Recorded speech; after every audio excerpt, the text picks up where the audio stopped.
যারা চাকরিজীবী তারা মনে করেন কোম্পানি বুঝি তার বেতন থেকে অতিরিক্ত ট্যাক্স বাবদ কেটে নিয়ে যাচ্ছে।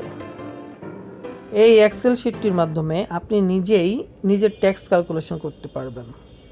শুধু তাই নয়, কি পরিমাণ ইনভেস্ট করলে আপনি সেই ম্যাক্সিমাম বিনিয়োগ থেকে রিবেট পেতে পারেন তাও আপনি ক্যালকুলেশন করে নিতে পারবেন।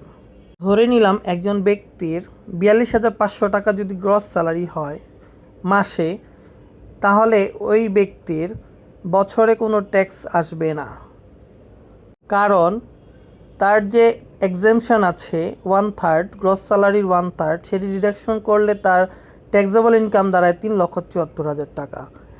আর যেহেতু অর্থবছর 25-26 থেকে ট্যাক্সের লিমিট বাড়িয়ে 3,75,000 টাকা পর্যন্ত জিরো রিটার্ন করা হয়েছে বা জিরো ট্যাক্স করা হয়েছে, সেই লিমিট অনুযায়ী একজন ব্যক্তির কোনো ট্যাক্স আসবে না। আবারও বলে দিচ্ছি, 42,500 টাকা স্যালারি হলে ওই ব্যক্তির কোনো ট্যাক্স আসবে না। এখন আমরা ধরে নিচ্ছি একজন এমপ্লয়ি বা ব্যক্তির বা এসএসসির 50,000 টাকা হয় এবং তার স্যালারির 60% যদি বোনাস হয় এবং বোনাস যদি বছরে 2টি হয়, তাহলে তার ট্যাক্স ক্যালকুলেশন করে আমরা দেখতে পাচ্ছি টোটাল ট্যাক্সেবল ইনকাম আসে 4,40,000 টাকা।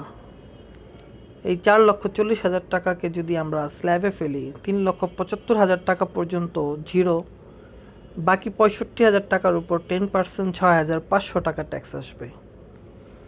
6,500 টাকা যদি ইয়ারলি ট্যাক্স আসে, তাহলে ওই ব্যক্তির মান্থলি 542 টাকা করে ওই কোম্পানি কেটে রাখবে স্যালারি থেকে। এখন আমরা জানি মিনিমাম ট্যাক্স 5,000 টাকা, তাহলে তাকে আরও 1,500 টাকা অতিরিক্ত দিতে হচ্ছে। এসএসসি চাইলে এই 1,500 টাকা রিবেটের জন্য প্রতি মাসে 1,000 টাকা করে ডিপিএস করলেও বছরে 12,000 টাকা ডিপিএস যদি তিনি করেন, তাহলে 1,800 টাকা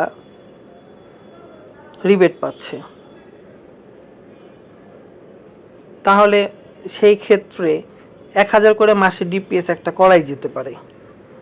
এতে এসএসসি অতিরিক্ত 1,500 টাকাও দিতে হচ্ছে না, মিনিমাম 5,000 টাকা ট্যাক্স দিবে। সেই ক্ষেত্রে কোম্পানি তার কাছ থেকে 417 টাকা করে মান্থলি ডিডাকশন করে রাখবে। ইভেন এই ডিপিএসের ইনফরমেশনটি কোম্পানি অ্যাকাউন্টেন্টকে তিনি জানাতে হবে। আমরা যদি আরেকটু বাড়িয়ে মান্থলি গ্রস স্যালারি 1,00,000 টাকা ধরি, ঠিক তেমনি 2 মাসের 2টি যদি বোনাস থাকে, ইয়ারলি বোনাস, তাহলে তার টোটাল ট্যাক্সেবল ইনকাম দাঁড়াচ্ছে 8,80,000 টাকা। এই ক্ষেত্রে তার স্ল্যাবে ফেললে ট্যাক্স চলে আসবে, কোম্পানি এই ক্ষেত্রে 12 মাসে ভাগ করে প্রতি মাসে 5,063 টাকা করে ডিডাকশন করে রাখবে।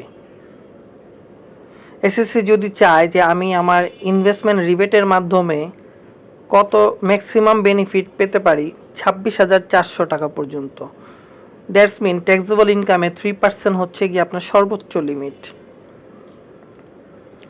সেক্ষেত্রে এসএসসি প্ল্যানিং করলো মাসে 5,000 টাকা করে একটি ডিপিএস করলে তার ইয়ারলি ডিপিএস দাঁড়ায় 60,000 টাকা।